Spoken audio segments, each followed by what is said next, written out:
Hola, ¿qué tal? ¿Cómo están? Buenas noches. A punto de iniciar esta plática de una serie de pláticas que vamos a dar que denominamos encuentros gestálticos. Esperaré un pequeño espacio para que las personas que nos van a acompañar tengan tiempo de conectarse y podamos comenzar ya con esta transmisión en vivo.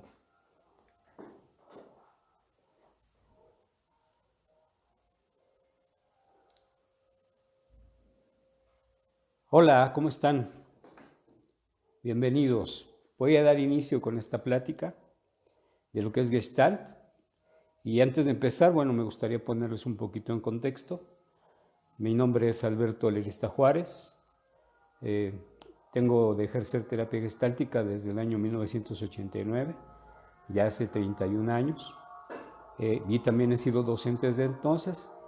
Y bueno, finalmente quiero platicarles que me formé como terapeuta gestal con el doctor Héctor Salama, que en su tiempo fue mi mentor, fue mi maestro, un muy buen amigo. Y pues hoy trataré de dar lo que es mi punto de vista a enseñar respecto a lo que es la terapia gestalt. Y precisamente empiezo con esto porque cuando me presento, habitualmente me presento como psicoterapeuta gestalt. Y muchas personas me preguntan, bueno, ¿y qué es esto de gestalt? ¿No? Yo creo que vale la pena para mí explicarles no solamente a estas personas que me preguntan, sino también ampliar esta idea a profesionistas que trabajan con este mismo enfoque, porque a lo largo de este tiempo también me he visto en la necesidad de ir clarificando la idea de que tenemos nosotros respecto al tema. Por eso insisto, voy a hacer referencia a mi punto de vista a enseñar respecto a lo que es Gestalt, Gestalt, y todas estas formas son formas correctas de decirlo. Bueno, la palabra en sí, la palabra Gestalt, es una palabra del idioma alemán que no tiene una traducción precisa al español. Lo más cercano al español es totalidad, configuración, estructura, totalidad básicamente, ¿no? Entonces, quiero que piensen, por ejemplo, cuando yo hago referencia a la palabra puerta, que piensan en una totalidad, no piensan que la puerta es un componente de una chapa, bisagras, un marco, etcétera, etcétera. O cuando hablo de la señora Adelita, ¿verdad? La señora Adelita pues es la señora, la persona, no solamente tomamos en cuenta cómo es su cabello, cómo son sus ojos, sino la vemos como una totalidad. Y nuestra forma de ver el mundo es a través de totalidades, es una tendencia natural. Nuestro sistema nervioso tiende a ser primero discriminativo, elige de mucha información la que considera que es más importante y nos las presenta en totalidades que son significativas e importantes. Entonces la palabra Gestalt hace referencia a que vemos nosotros a la persona como una integridad, como una totalidad, no solamente lo que piensa, no solamente lo que siente, sino abarcamos todas las dimensiones que conforman a la persona. La dimensión física, que es la más tangible, la más visible, la dimensión afectiva, donde se encuentran las emociones, la dimensión cognitiva, donde están los pensamientos, la dimensión social, es aquella donde nosotros interactuamos en un ambiente con otras personas, y también la dimensión espiritual, ¿verdad? Entonces, a partir de esta idea, vamos a tomar algunas consideraciones para ir explicando de a poquitos. Esta forma de nosotros ver el mundo como totalidad está matizada básicamente por nuestras necesidades. Es decir, todos los seres humanos somos seres incompletos que tendemos naturalmente a buscar esa completitud. Cada vez que necesitamos algo es una manifestación de que necesitamos completarnos. Entonces, por ejemplo, quiero que se den cuenta que nuestra forma de organizar el mundo tiene que ver mucho con lo que nosotros necesitamos del mundo. Por ejemplo, ustedes conocen el dicho que dice, el que hambre tiene, en pan piensa. Y es verdad, cuando nosotros nos hemos comido, pasamos por cualquier calle donde vendan comida y todo se nos antoja, ¿no? ¿Por qué? Porque para nosotros la necesidad apremiante es la comida y tenemos que orientar, nuestra percepción naturalmente se orienta hacia aquello que puede darle satisfacción a mi organismo. Y este es un ejemplo muy sencillo, pero puede ser que yo tenga preocupación por alguien y esté pensando todo el tiempo en ese alguien, y si voy a encontrarme con él, voy en la calle buscando a la persona, de tantas que pueda haber, para encontrarme con esa persona. Entonces, de principio quiero que se den cuenta que nuestra forma de ver el mundo está influenciada por nuestras necesidades. En nuestra vida diaria, ¿verdad? La idea de Gestalt nos permite esta idea muy simple de identificar qué necesitamos y hacer lo necesario para satisfacerlo, ¿no? Esta idea parece realmente sencilla, pero en la práctica, en el hacer, a veces nos da mucho trabajo y muchas complicaciones. Yo creo que en el plano biológico es muy sencillo. ¿Por qué? Porque si tengo hambre, pues si tengo acceso al alimento, puedo comer a él. Si tengo sed igual, si tengo sueño, pues me duermo. Si tengo frío, me cubro, etcétera, etcétera, etcétera. En el plano biológico es relativamente sencillo. Pero el ser humano no es solamente una entidad biológica, también es una entidad social. Y aquí es donde de alguna manera entramos a veces en conflictos, porque nuestras necesidades sociales a veces se contraponen a las necesidades biológicas. Vamos a suponer ahora que yo tengo una necesidad, por ejemplo, ganas de ir al baño, pero también tengo la necesidad de estar platicando frente a ustedes.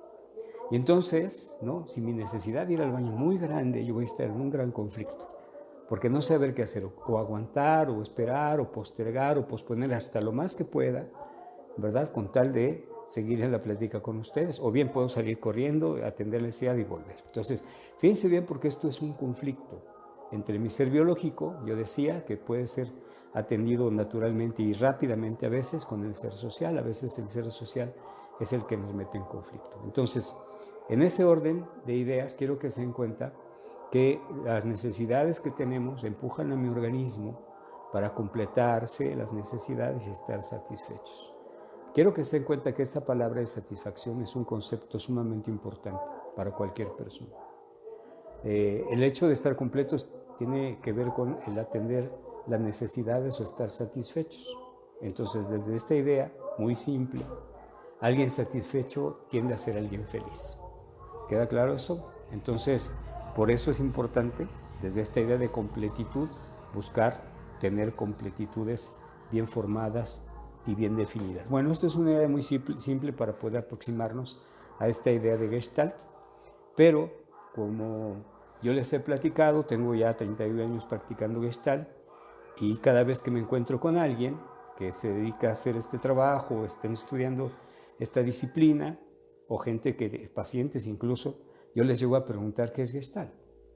Y me dan muchas formas de entender la Gestalt, ¿no? Unas de ellas son muy acertadas, otras no tanto, y de repente, bueno, pues a mí me da pendiente porque dentro de todo lo que he podido estudiar de Gestalt, me doy cuenta que a veces los mismos compañeros gestálticos estamos totalmente escindidos o divididos en nuestras opiniones y en nuestra forma de entender la disciplina. Sin embargo, ¿verdad? Yo me he dado a la tarea de unificar esas ideas y es lo que les quiero plantear a ustedes. Desde esta perspectiva, la Gestalt tiene 3 áreas de interés que se combinan, se entrelazan y finalmente no son contradictorias. La Gestalt entonces para mí es una forma de vivir, también es una teoría de la personalidad y también es una técnica terapéutica.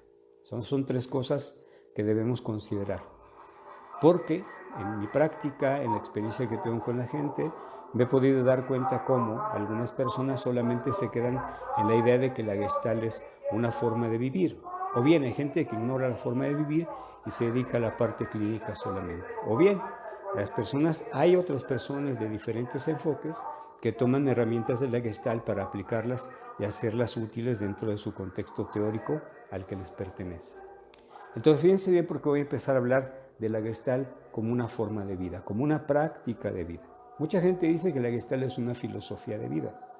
La verdad es que no alcanza el rango de filosofía.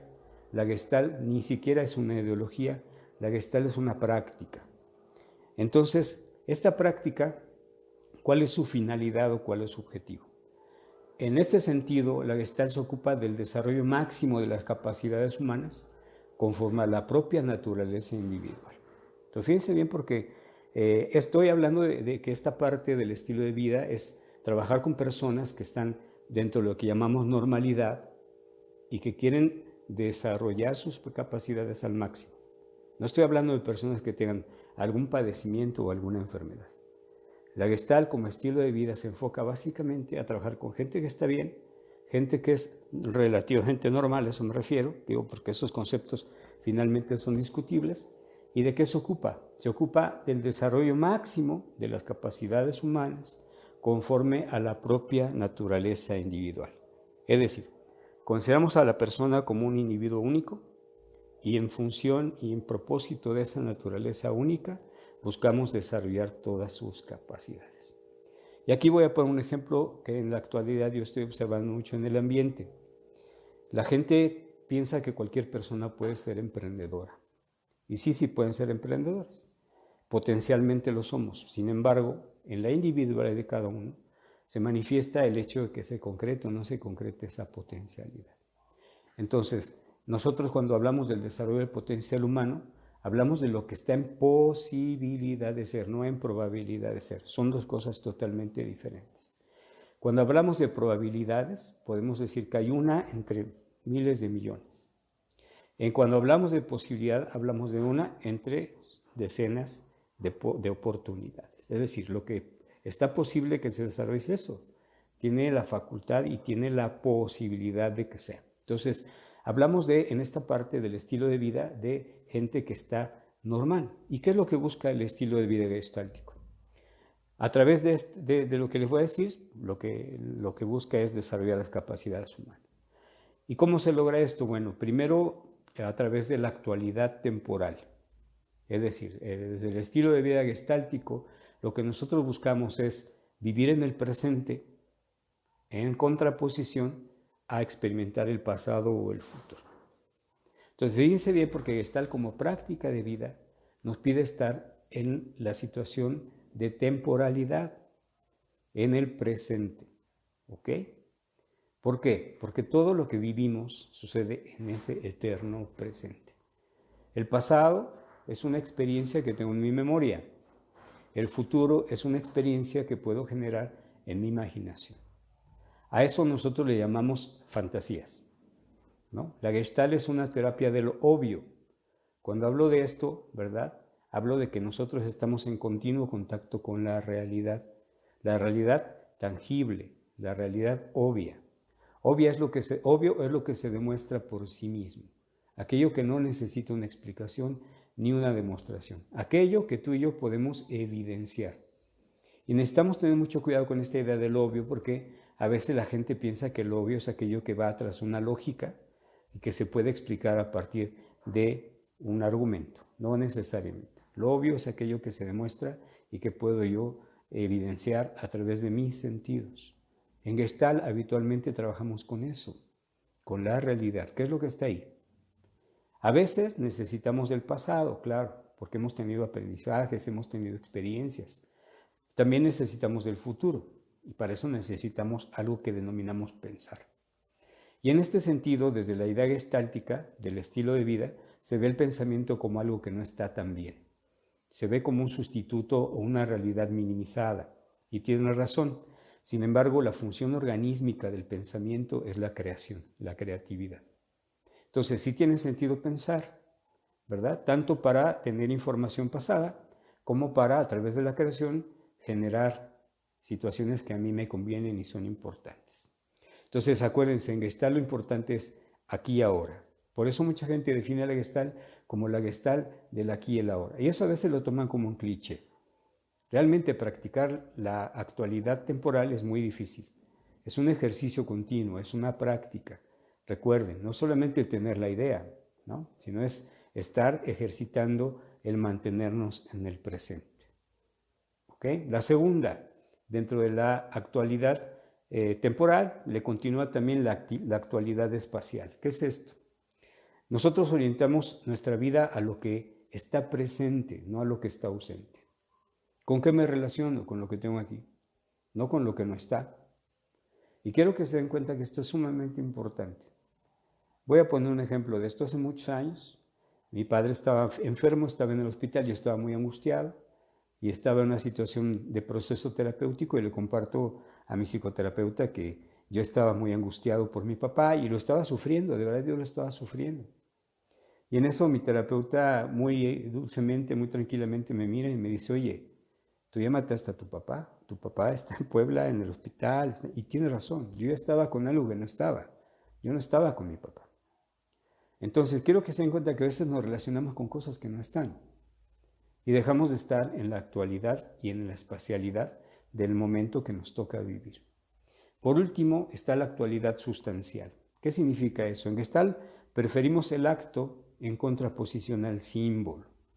¿Qué significa esto? Bien, confiamos en las palabras de una manera relativa. Para nosotros lo más importante es lo que la gente hace. ¿Verdad? Decía mi abuela, hechos son amores y no buenas razones. Es decir, si me quieres, demuéstrame, no solamente me lo digas. ¿Sí? Cualquier cosa que yo tenga pensada en mi cabeza, insistimos, es una realidad disminuida. Yo creo más en lo que la gente hace que en lo que la gente me dice. ¿Estamos de acuerdo? Pensamos más en lo concreto, vamos más al hecho que a la parte de representación o a la parte simbólica, que también es importante. Pero dentro de este desarrollo de nuestras capacidades, vamos aclarando, entonces nos gusta estar aquí ahora, con lo que tenemos en este lugar, y además con las cosas concretas como son los actos y no los símbolos.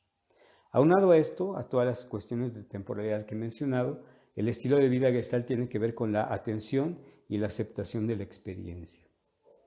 Nosotros todo el tiempo estamos atendiendo, no conscientemente a veces, pero necesitamos desarrollar esa atención consciente, saber qué es aquello que en mi conciencia aparece recurrentemente.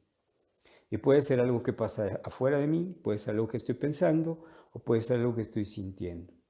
Y además poner atención a lo que estoy experimentando, viviendo, porque eso es lo que realmente me da esa relación y esa vinculación con el espacio-tiempo de la realidad concreta y específica que es el presente. La siguiente y última es básicamente la responsabilidad, ¿verdad? Y en este sentido somos muy claros al hecho de decir que en Gestalt cada quien es dueño de lo que piensa, dueño de lo que siente, dueño de lo que hace y también de sus consecuencias. Lo contrario a esto es echar culpas, ¿no? No tomar o no asumir la propiedad de lo que estamos haciendo. Estamos buscando cómo despojarnos de ese poder que tenemos. Y entonces aquí la responsabilidad nos da la posibilidad de retomar todas estas situaciones para nosotros poder trabajar con lo que tenemos que trabajar en la vida para hacer una vida plena y completa. Entonces fíjense bien porque Gestalt como estilo de vida sí requiere un trabajo de aproximación a la realidad, un trabajo de estar presentes, un trabajo de ser responsables, un trabajo de atender a lo que está pasando ahora, cualquier cosa que sea. Y cuando digo cualquier cosa que sea, hago referencia al hecho de atender las cosas que nos parecen agradables o desagradables. Entonces, la realidad es como es. Nosotros la vamos experimentando de acuerdo a nuestras experiencias previas o también a las expectativas que tenemos. Por eso tratamos de dejar las expectativas un tanto fuera de nuestra experiencia de vida. Entonces, estas condiciones que yo he mencionado se van a reflejar en una actitud que va implícita, es decir, nosotros tratamos de predicar sin hablar. Y en esta actitud implícita, básicamente hay 9 fundamentos, 9 preceptos que quiero compartir brevemente con ustedes ahora, que engloban todas estas 3 ideas que ya les di antes. Y entonces, en esta primera parte de lo que es el estilo de vida, le pedimos a la gente que viva ahora. Es decir, ocúpate del presente más del pasado o el futuro. La segunda, vive aquí. Es decir, relaciónate más con lo presente que con lo ausente. La tercera, deja de imaginar y experimenta lo real. 4, abandona los pensamientos innecesarios. Más bien, siente y observa. La siguiente, prefiere expresar antes que manipular, explicar, justificar o juzgar. Y voy a poner un ejemplo de esto porque esto a lo mejor no parece ser tan claro. A veces cuando estamos con alguien, en lugar de decirle lo que sentimos por ese alguien, nos dedicamos a decirle, bueno, es que fíjate que en algún momento yo me he sentido así y me gustaría aprovechar la oportunidad. No, es directo, es lo que yo estoy sintiendo. ¿Está bien? No voy a justificarlo, no voy a dar una explicación, no voy a esperar a que tú hagas algo por mí, incitando conductas, eso sería manipular, ¿no? Entonces, en lugar de hacer todo eso, trataré de ser directo. Hay que entregarnos al desagrado, tanto al placer, ¿verdad? Y aquí somos claros, la vida está conformada por estos dos aspectos, por cosas que nos agradan y cosas que nos desagradan. Porque quien niega, ¿verdad? Lo malo, el dolor, también se da la oportunidad en ese momento de negarse al placer también. En la medida en que tú niegas algo, niegas lo contrario. Es decir, si tú no te das la capacidad de sentir el dolor, también te estás disminuyendo la capacidad de sentir el placer o el gozo por la vida.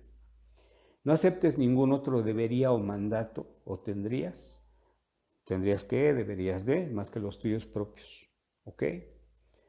Tenemos información del mundo, toda nuestra educación ha sido dada por otros. Y a veces no nos dan la posibilidad de ir digiriendo las ideas y a veces nos las tomamos como tal. Entonces la idea de Gestalt es saber, espérate, las ideas de otros son ideas de otros, yo tengo las mías. Y en ese sentido es como aquí nos señala que tenemos que atender nuestros deberías, nuestros tendrías en lugar de los de otros. Hay que responsabilizarnos plenamente de las acciones, sentimientos y pensamientos. Y por último, que es la parte, digamos, más difícil, aceptar tal como eres. Entonces, fíjense bien porque estos preceptos resumen el estilo de vida gestáltico. Quedamos, el estilo de vida gestáltico es para personas que están bien, que quieren estar mejor. Un terapeuta gestal necesita aprender a vivir con esto y tiene que hacerlo de una forma muy manifiesta porque es nuestra forma de manifestar lo que nosotros somos como gestaltistas o terapeutas gestálticos. El promotor de esta visión de la filosofía o del estilo de gestáltico es un autor que falleció hace unos meses que se llamaba Claudio Naranjo. Este señor de alguna manera se proclama como, o se autoproclama como el sucesor de Fritz Perls, que es el creador del enfoque. Y él dice en este sentido de que la Gestalt como forma de vivir, ¿verdad? Debe ser, dice que esto es la Gestalt verdadera. ¿Okay? Para él lo que hacemos los psicoterapeutas en la parte clínica es una parte que no le interesa, porque él habla de las ortodoxias académicas y está en contra de eso. Entonces, este señor en el estilo de vida señala básicamente que la verdadera Gestalt debe ser dionisiaca. Para ser más claro con esto, hace referencia no solamente a la parte de la mitología griega, sino también, ¿verdad?, a un concepto de Nietzsche, de Federico Nietzsche, donde habla de lo apolíneo y de lo dionisíaco. Es decir, la parte apolínea tiene que ver con la claridad, con el entendimiento, con la razón, y la parte dionisíaca tiene que ver con otra cosa, tiene que ver con el gozo por la vida. O sea, un terapeuta gestalt, de alguna forma, y yo considero esta parte importante con él, de que sí, la persona que hace gestalt debe tener un gusto y una apreciación y un deleite por vivir, ¿no? En ese sentido, bueno, lo importante es también restarle, ¿no?, la parte dionisiaca, esta parte del placer por el placer mismo, ¿no? Yo creo que ahí sí no estoy tan de acuerdo, pero bueno, finalmente es su opinión, yo tengo la mía. También dice que la Gestalt debe ser carismática, ¿no? Es decir, desarrollar esta habilidad de contactar con personas, con seres vivos, de tal manera que podamos tener una influencia muy fuerte en la gente, ¿verdad?, para poder servir y ayudar, ¿no? La tercera es que la Gestalt es él le llama experiencialismo ateórico, es decir, que es un vivir sin tener una teoría, ¿no? Y en este caso, bueno, yo quiero a los compañeros que son psicoterapeutas o son psicólogos hacer una referencia a cuestiones que son ateóricas. Por ejemplo, los diagnósticos que vienen en DSM, 5, 4, la versión que quieran, no tienen de fondo una teoría, ni psicoanalítica, es solamente una descripción de una patología. Igual, lo ateórico en este caso se referencia a la propia experiencia que la persona va teniendo en la vida. Y aquí viene una parte donde también yo difiero un poco con él, que habla del criptochamanismo, es decir, una parte secreta de chamán que todos tenemos y que nos lleva a curar, ¿no?, que nos lleva a tener una visión, que nos lleva a tener un contacto con otras realidades diferentes. Y bueno, esto es lo que él buscaría en esta parte del trabajo con la parte de la actitud gestáltica o el desarrollo del estilo de vida gestáltico. Este enfoque de Claudio Naranjo básicamente es una forma de aprender Gestalt de manera intuitiva, ¿no? Y él dice que, pues sí, ser gestáltico es una forma de vivir. y que se aprende por contagio, ¿no? A ver, yo traduzco esto al hecho de cómo aprendes tú a ser mexicano. En un contexto donde hay personas que viven los valores, tienen un lenguaje, un idioma, prácticas, rituales, una forma de relación con el mundo que de alguna manera nos permea y sin darnos cuenta aprendemos a ser mexicanos, ¿no? Él dice que la Gestalt es así, que aprendemos Gestalt estando con gestaltistas. Lo lamentable de esto es que no hay gestaltistas por todos lados. Entonces tenemos que entender que a veces cuesta trabajo desarrollarnos como terapeutas en la línea neochamanística o criptochamanística, porque al menos yo los únicos chamanes que conozco hasta el momento o ya se murieron o aparecen en History Channel o en Discovery Channel o en cualquier canal de esos. Cuesta trabajo, ¿no? Desde esta perspectiva, fíjense bien, no podemos hacer terapia. Este estilo de vida no sirve para hacer psicoterapia, sirve para desarrollar o destrabar el potencial o tener una mejor calidad de vida. A ver, los puntos de la Gestalt verdadera, como él los menciona, que ya dije son 4, no se pueden supervisar en psicoterapia. ¿Ok? Por otro lado, hace un lado la teoría de la personalidad de la Gestalt, Claudio Naranjo, y asume de todas maneras una caracterología que no se relacionen mucho con el enfoque gestáltico que se conoce ahora como eneagrama. Entonces sustituye la teoría de personalidad Gestalt con la parte del eneagrama. Otra característica fundamental de esto es que se suma a las líneas del New Age, ¿no? Y es una situación que aquí tendríamos que analizar profundamente porque lo que hacen la tendencia del New Age es debilitar las instituciones educativas, sociales, religiosas y propone básicamente un relativismo, ¿ok? Y entonces yo quiero plantear solamente como un comentario a alguien que ha llevado al extremo estas ideas de este señor en esa apertura y de abordar cuestiones de otras escuelas y ser muy inclusivo.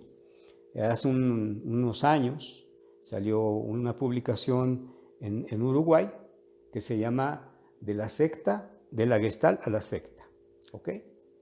¿Y qué plantea ahí? Pues básicamente el camino oscuro, ¿no? De todo este proceso de gurús, ¿no? Y tenemos claro que los terapeutas de Gestalt a veces han querido parecer gurús, y de hecho hay una gran diferencia entre un gurú y un psicoterapeuta, porque el gurú se hace amar por sus seguidores, y el psicoterapeuta ama a las personas con las que trabaja. Esa es una pequeña gran diferencia. Este libro lo pueden encontrar ya en México. Y bueno, ¿cuál es el aporte de Claudio Naranjo? Claro que tiene un gran aporte, básicamente tiene que ver con la actitud de los terapeutas y también con el uso de las técnicas. Bien, con esto cierro esta parte de explicar un poquito el estilo de vida Gestalt y quiero mandar saludos a Mariela Ortiz, a Nadia Ledista, a María Vega Rodríguez, a Claudio Orquiza, a Ari Limón, a Clau Cuga, a Héctor Sánchez Morales, a Pati Lozano, María Margarita Muñoz Palma, Luisa Bautista, Omar Ramírez Corro, Jazz RF, Adalberto Flores, Luz del Carmen Cedeño, Divina Quintero, ella está en Sinaloa, Liz Telles, Karen G. Corona, Matze Galván, ella está en Chiapas, Irma Calva, Juliana Medel, y pues muchas gracias por seguirnos y estar al pendientes de esta plática. Voy a dar paso ahora a explicar rápidamente la teoría de la personalidad Gestalt. ¿Qué es una teoría de personalidad? Bueno, ustedes en algún momento de su vida, quienes no son psicólogos, han escuchado la idea de cerrar ciclos, ¿no? A mí me encanta, el otro día estaba curioseando un poco en la internet y me encontré Cerrando Círculos de Paolo Coelho. Y hay muchas frases de interés, me parece que es una forma muy simple de explicar lo que es cerrar un ciclo. Sin embargo, suena sencillo. De hecho, cada fin de año hay personas que hacen talleres, hacen conferencias para hablar un poquito de cómo cerrar un ciclo y abrir otro. Pero en realidad no es tan sencillo. Bueno, Gestalt, de una forma muy simple, tiene que ver con el hecho de abrir situaciones y cerrarlas también, ¿no?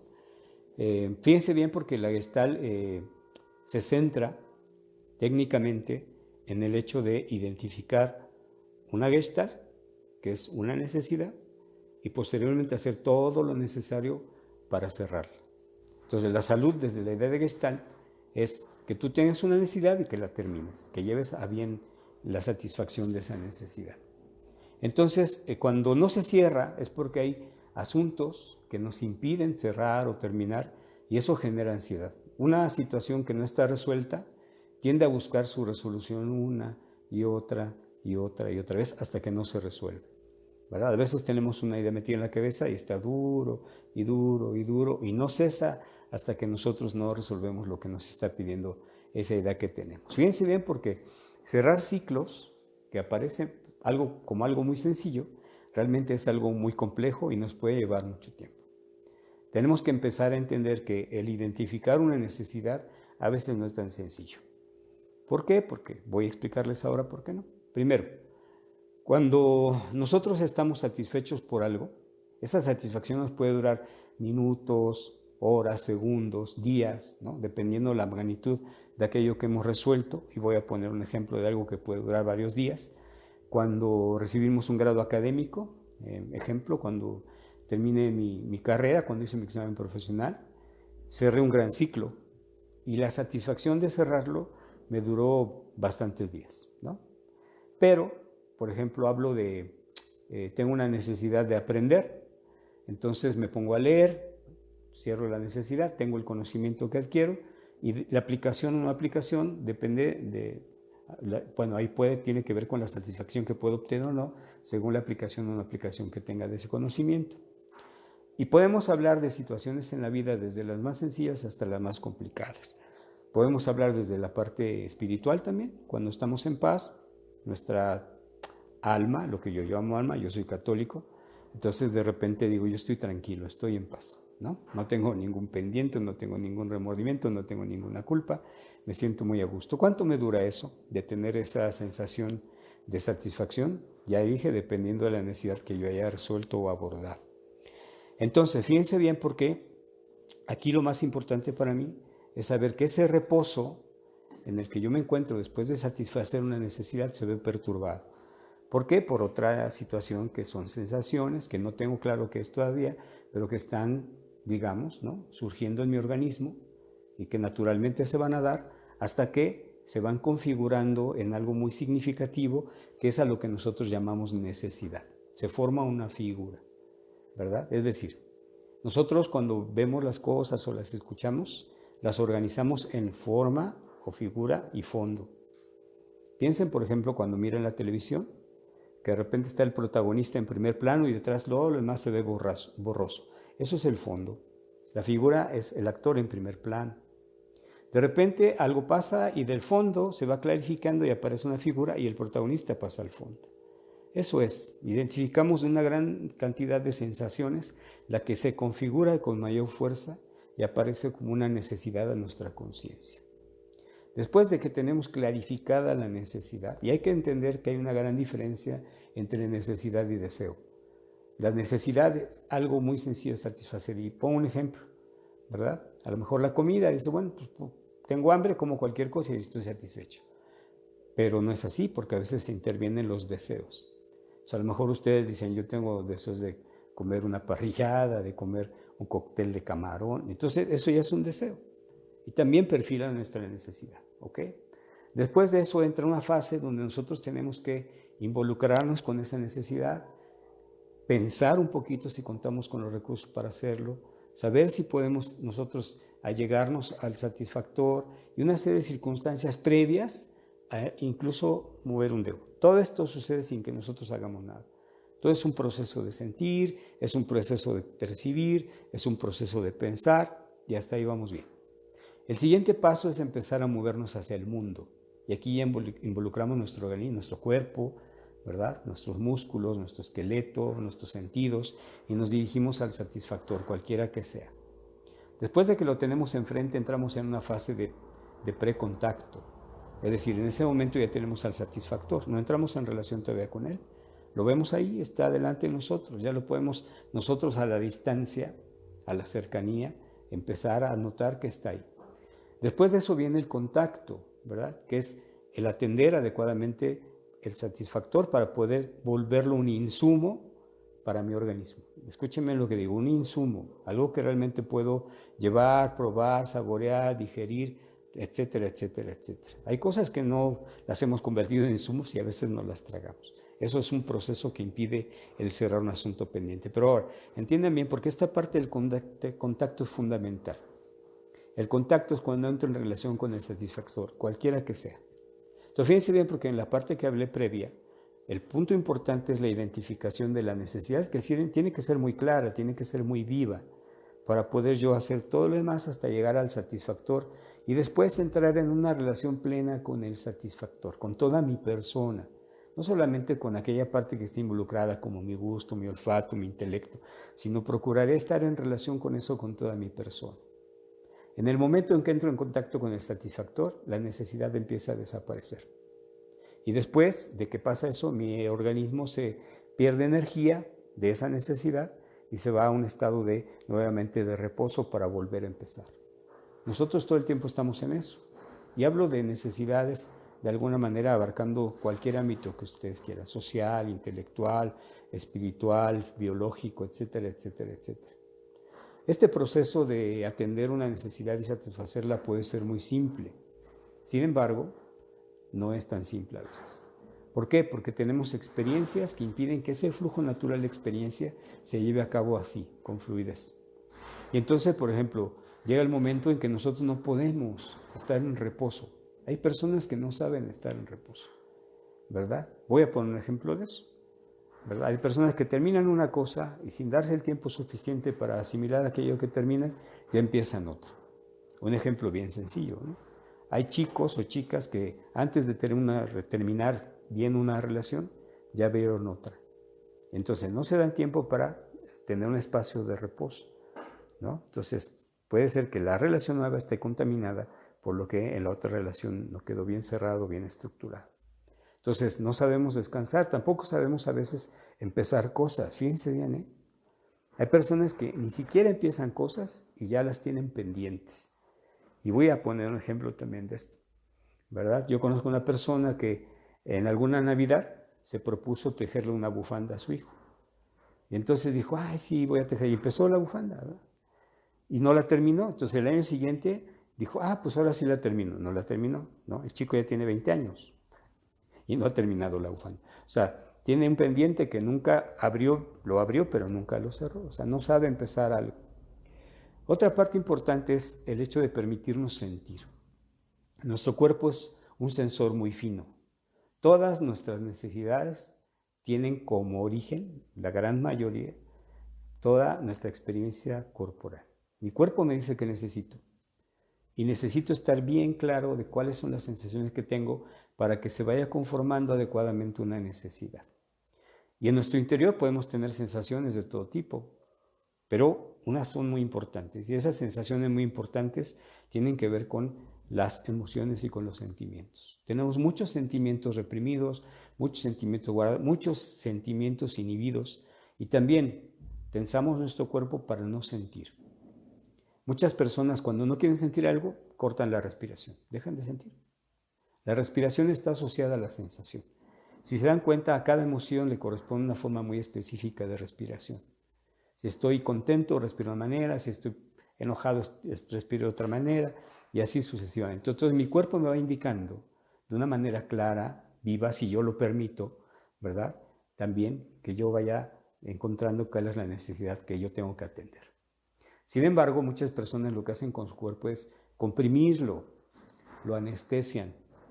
Hay gente que hasta puede dejar de sentir dolor, es decir, hay analgesia. Y entonces mi cuerpo ya no me dice qué necesito. Un ejemplo de eso, como por comer, no porque tenga yo hambre. Es decir, hay gente que come, son las 2, yo en el trueno relampagué y come a las 2, aunque tenga hambre o no. Ese es un ejemplo de esta parte de no sentir. Otra parte que me impide abrir un ciclo satisfactoriamente es ver mis cosas en otros, no identificar lo que necesito, ¿no? Por ejemplo, cuando yo veo a alguien y pienso algo de alguien que no conozco ni sé cómo es, lo más seguro es que esté viendo cosas mías en esa persona, pero no me doy cuenta. Entonces no identifico la necesidad en mí, la necesidad la pongo en el ambiente, la pongo en otros.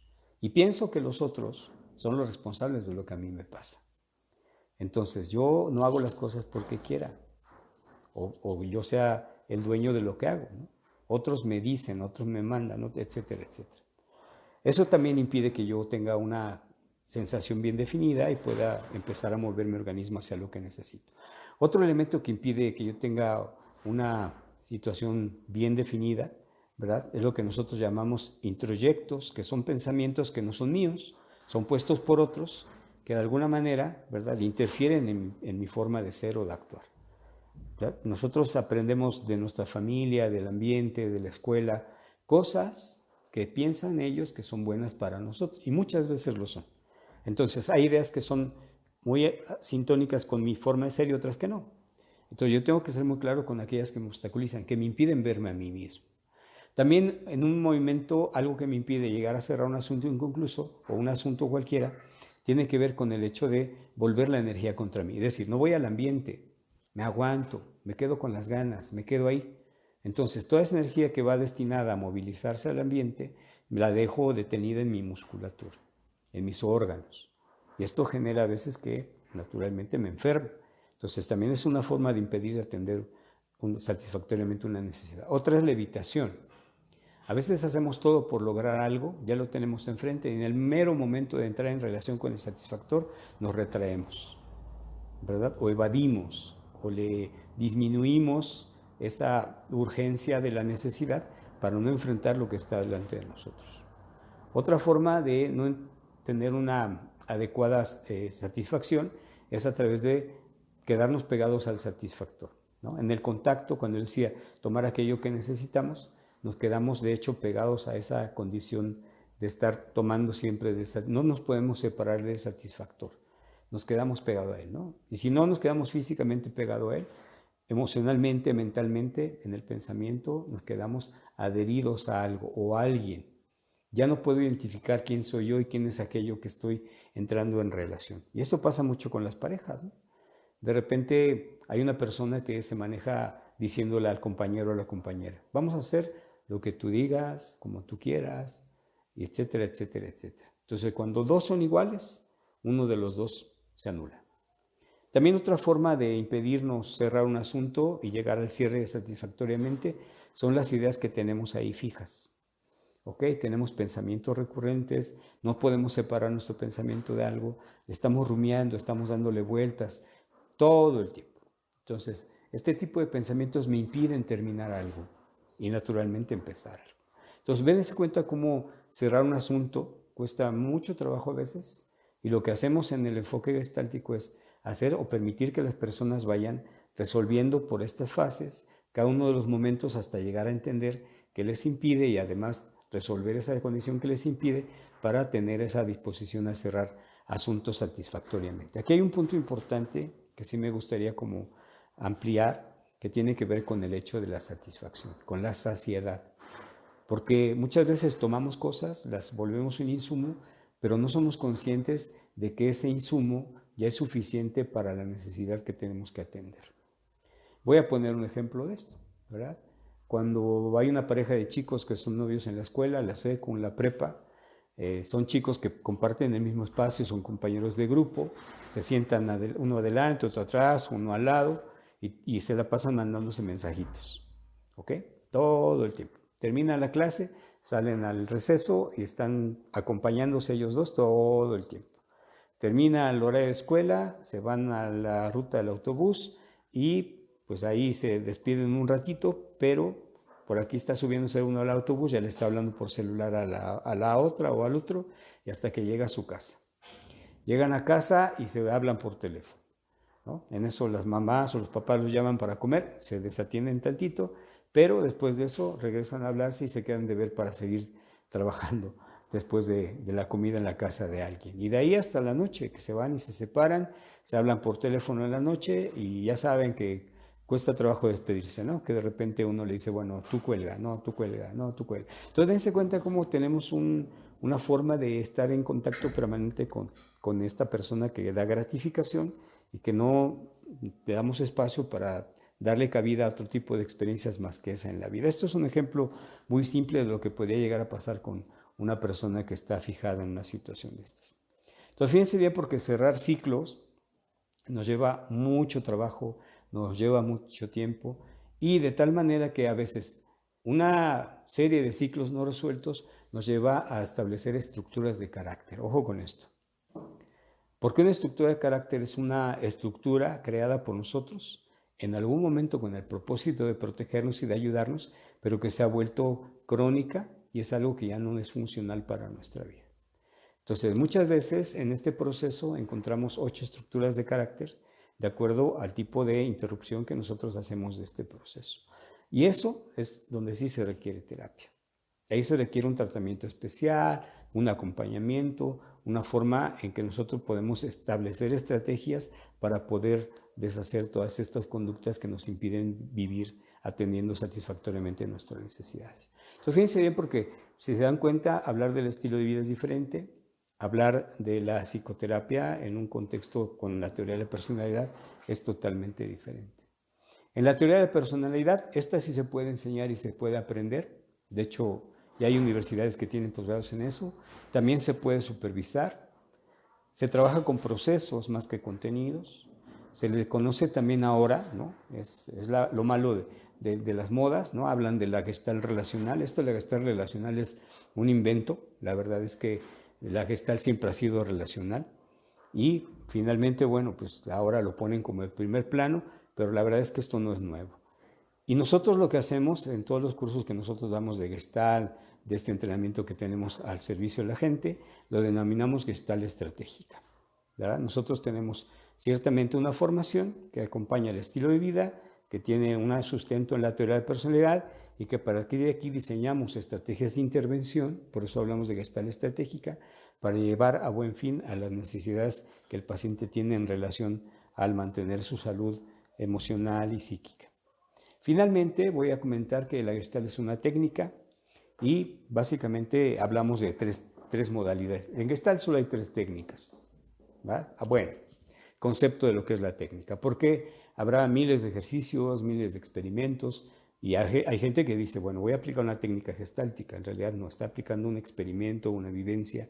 Las técnicas en Gestalt básicamente son 3. Las supresivas, que tienen como objetivo limitar el pensamiento innecesario y la verbalización innecesarias, ¿verdad? Y con la intención de que surja lo que es, ¿no? Nosotros utilizamos la intelectualización de una manera muy particular, ¿no? Con el intelecto nos enfermamos también, recordando el pasado, o nos angustiamos creando futuro. Entonces verbalizamos demasiado, hablamos demasiado, teorizamos, decimos cosas diferentes a lo que implica vivir. Eso tiene que ver con aplicar técnicas supresivas. Lo que hacemos es limitar esa parte de la experiencia. Las otras son expresivas.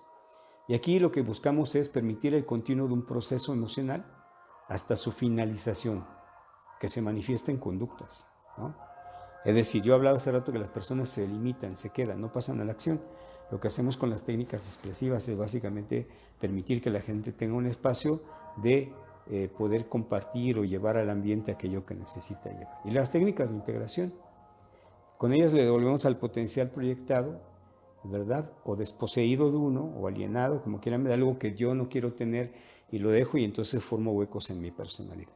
Aquí sería solamente como una mención hablar del trabajo que hacemos con los sueños en Gestalt. Desde la idea de Gestalt, los sueños nos ponen en contacto con aquello que nosotros hemos rechazado de nuestro potencial. El sueño me devuelve aquello que yo no quiero de mí, sea bueno o sea malo. Entonces, aquí viene un ejemplo de hablar de trabajar con polaridades, con opuestos y una serie de situaciones. Pero lo más importante, lo que caracteriza la terapia Gestalt en la parte de la técnica, es que la Gestalt es algo experiencial, ¿verdad? Hablamos de experimentar, de un experimento, en el contexto relacional, en el contexto dialogal, ¿verdad? La Gestalt no solamente es hablar, la Gestalt no solamente es establecer un vínculo a partir de la relación, también tiene que ver con experimentar. Llevar lo que nosotros hablamos a algo concreto. Acuérdense que Gestalt busca pasar del símbolo al acto. Entonces hay personas que solamente se limitan a hablar y bueno, está bien, pero no es la única forma de buscar el cambio en la gente. En Gestalt lo hacemos a través de la experimentación y lo hacemos a partir de una combinación de lo que es el aspecto fenomenológico, aquello que toca mi conciencia, más el conductismo. O sea, tenemos una práctica conductista como tal.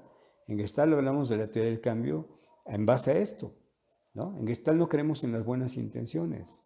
Nos apostamos a que la gente realmente manifieste en su lenguaje, en su actitud, en su lenguaje no verbal, en los gestos, en los micromovimientos, cómo puede ir incorporando y asimilando experiencias y después se tienen que ver, se tienen que manifestar. El cambio tiene que ser visible y a partir de ahí nosotros tomamos la experiencia o el experimento para hacer cosas que son tangibles y visibles. Entonces, fíjense bien porque en esta idea, y quiero rematar con esto, hemos hablado de lo que es Gestalt como estilo de vida, no lo pierdan de vista, sí es importante, Gestalt como teoría de la personalidad y como proceso terapéutico, y la Gestalt como una técnica. Entonces, no se oponen, son complementarias, también hay excesos en cada una, bueno, y tenemos que ser claros con eso. Lo más importante es entender que Gestalt es esta totalidad, ¿no? No vamos a estar peleándonos con nadie, porque de repente, ¿no?, escuchamos o hay foros donde hay gente que se apuesta a la Gestalt de un autor, a la de otro. La verdad es que para nosotros lo más importante es entender qué es lo que las personas necesitan para estar mejor y nosotros tomamos de la Gestalt los propios elementos para poder apoyarles con eso. Le mandamos saludos a Ceci Flores, a Maura Robles, a Jazz Saldaña, a Dora María Pérez, a Edith Thor Hernández, José Luis Soco y Diana, a Dania Corro, a Carmen Beatriz Castillo Flores, Ángeles Rica, Laura Picasso, Gema Roldán, Mariela Cortés Flores, Ana Laura Lemus Arellano. Un saludo a todos. Y bueno, pues quedamos a sus órdenes. Espero que en algún momento nos sigamos viendo. Este es el primer acercamiento a través de los encuentros gestálticos. Voy a seguir hablando de Gestalt en otro momento. Tenemos programado hacer estas sesiones cada 3 semanas y bueno, les estaremos informando. Les recuerdo que nuestros datos de contacto los vamos a poner ahí para que nos puedan comunicarse para cualquier duda que tengan y pues no me queda más que agradecer su atención, desearles un buen día y deseo que también mantengan en salud a ustedes y a sus familiares. Les agradezco su atención. Buenas noches.